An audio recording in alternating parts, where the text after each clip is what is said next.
পতিতালয়ে মেয়ে সাহায্য চাওয়ার নাম করে ছেলেটাকে ফাঁদে ফেলে।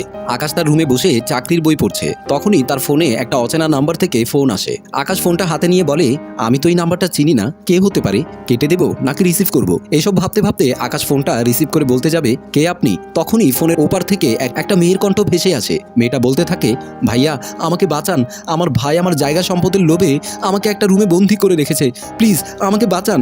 আকাশ তখন বলল, আপনি আমার নাম্বার কোথায় পেলেন আর আমাকে চিনলেন কি করে? মেয়েটা তখন বলল, এই সব কিছু আমি আপনাকে পরে বলবো, আগে আপনি আমাকে বাঁচান, তা না হলে আমি মরে যাব। আকাশ তখন বলল, ঠিক আছে, আপনি আপনার বাসার ঠিকানা বলেন, আমি পুলিশ নিয়ে আসছি। মেয়েটি তখন বলল, না পুলিশ নিয়ে আসতে হবে না, আপনি শুধু একটু এসে আমার বাসার দরজাটা খুলে দিয়ে চলে যাবেন, প্লিজ ভাইয়া।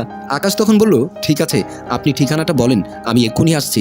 এই বলে ঠিকানাটা লিখে নিল। তারপর আকাশ ফোনটা রেখে কাউকে কিছু না বলে তাড়াতাড়ি করে বাসা থেকে বের হয়ে যায়।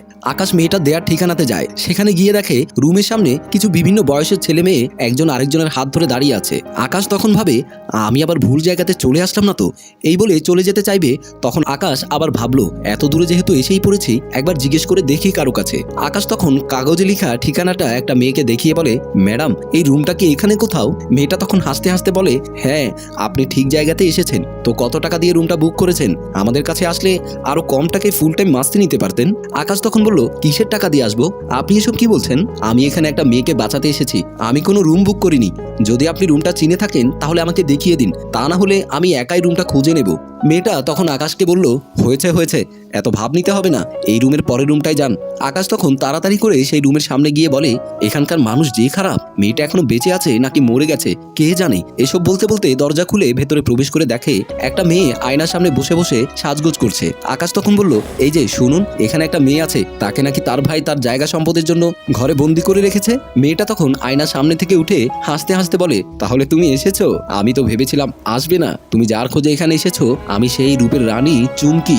আকাশ বলল, কি আপনি সেই মেয়ে? আপনাকে দেখে তো মনে হচ্ছে না আপনার উপরে কেউ অত্যাচার করেছে, তাহলে আপনি আমাকে মিথ্যে কথা বলে এখানে নিয়ে আসলেন কেন? চুমকি তখন বলল, তোমাকে কেন নিয়ে এসেছি এখানে একটু পরেই তা বুঝতে পারবে, আগে তো আমার কাছে আসো। এই বলে তাকে জড়িয়ে ধরে। আকাশ তখন বলল, আপনি আমার কাছে আসবেন না, আপনি মিথ্যে কথা বলে আমাকে এখানে নিয়ে এসেছেন। এই বলে আকাশ সেখান থেকে চলে যেতে চায়। তখন দেখে যে দরজাটা লাগানো। চুমকি তখন হাসতে হাসতে বলে, এখানে এসেছো তোমার ইচ্ছেতে আর এখান থেকে যাবে আমার ইচ্ছায়, তুমি কি জানো তুমি কোথায় এসেছো?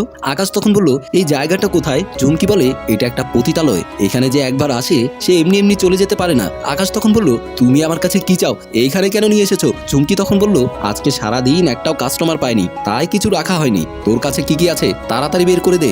আকাশ তখন বলল, আমার কাছে কোনো টাকা পয়সা নেই। চুমকি তখন তার ফোনের ভিডিওর ক্যামেরাটা চালু করে বলে, তোমার কাছে টাকা নেই তাই তো? এই বলে চুমকি আকাশের কাছে যেতে থাকে আর জড়িয়ে ধরে বলে, টাকা না দিলে এই ফোনে দেখাবে তুমি আমার সাথে জোর করছো, আর এই ভিডিও আমি ভাইরাল করব আর সবাই দেখতে পাবে তুমি পতিতাবৃত্তি করছো। তখন তোমার আশেপাশে সবাই তোমাকে বলবে তুমি পতিতাবৃত্তি করো, এমনকি আমি তোমাকে পুলিশেও দিতে পারি। আকাশ তখন চুমকির কাছ থেকে হাত জোর করে বলে, প্লিজ তুমি আমার সাথে এমনটা করো না চুমকি, আমি পড়াশোনা করেছি চাকরি করার জন্য, এসব বাজে ভিডিও দেখে আমাকে কেউ চাকরি দেবে না। চুমকি তখন বলল, এই চুমকি টাকা ছাড়া কোনো কথাই বলে না, সাথে যা কিছু আছে বের করে দে, বাড়িতে ফোন দিয়ে টাকা চা। আকাশ তখন তার সাথে করে আনা টাকা পয়সা হাতের ঘড়ি সব চুমকির হাতে দিয়ে বাড়িতে বাবার কাছে ফোন দিয়ে বলে, বাবা আমার এখন 20,000 টাকা লাগবে, এক্ষুনি চাকরির জন্য জমা দিতে হবে। আকাশের বাবা তখন বলল, তোর একটা বিকাশ নাম্বার দে, আমি টাকা এখনই পাঠিয়ে দিচ্ছি।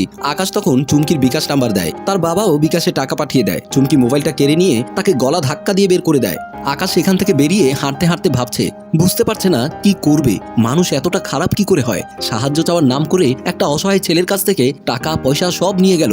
আমার মতো এরকম আরো হাজারো ছেলের জীবন নিয়ে এভাবেই ছিনিমিনি খেলে। তাই কাউকে সাহায্য করার আগে তার সম্পর্কে ভালোভাবে জেনে নিন। মনে রাখবেন, আপনার আজকের একটা ভুল সারা জীবনের কান্না হতে পারে। দর্শক, আমাদের এই গল্পটি যদি ভালো লেগে থাকে তাহলে লাইক কমেন্ট শেয়ার করে আমাদের সাথেই থাকুন। ধন্যবাদ সবাইকে।